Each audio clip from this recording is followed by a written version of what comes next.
Hi guys, my name is Vanessa Canals. I am a maternity and beauty portrait photographer out of Fort Lauderdale, Florida, and I want to welcome you to my channel.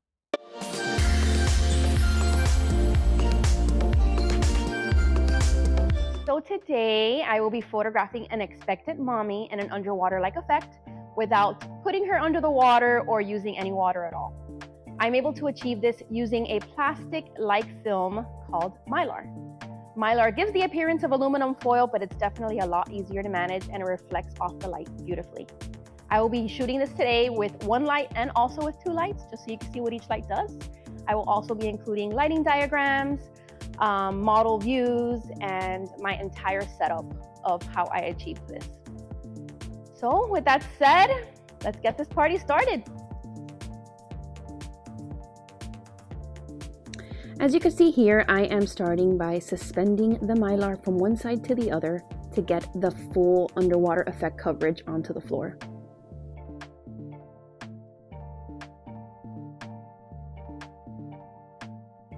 I then add that bare bulb strobe facing upward so it's hitting the Mylar sheet directly.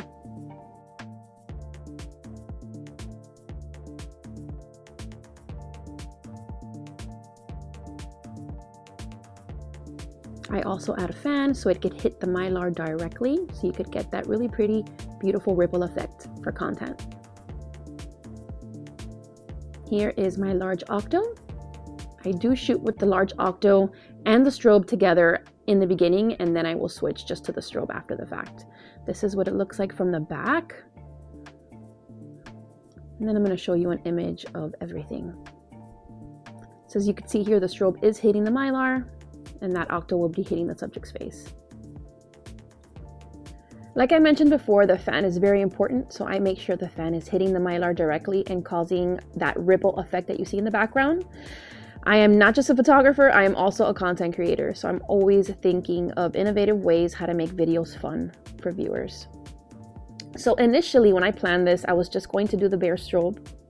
However, when I took a few shots, I didn't like how dark everything else was, so it really wasn't doing any justice to her outfit or to the front features of her face. So I thought by adding the strobe in a half power setting will give me exactly what I need to showcase the outfit and just the highlights of her face and of her hair. I did take a few images using my 6-point sparkle filter from Tiffin. I will also include that in the description box below. This is obviously only necessary if someone is wearing a little bit of glitz on her attire. It isn't needed, but I just like to give the client options.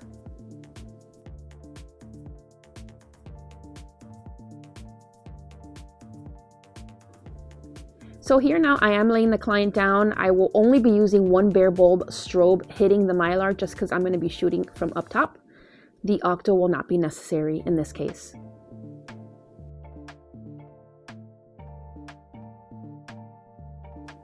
You can already see that very cool underwater ripple effect.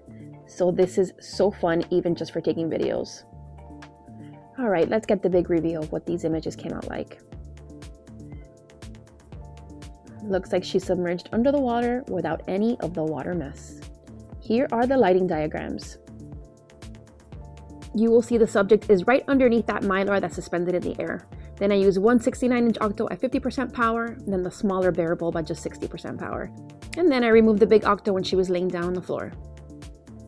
This is what it looks like with and without the sparkle filter. I really hope you enjoyed this video. I will be back next week with a part 2 of shooting with Mylar. See you then.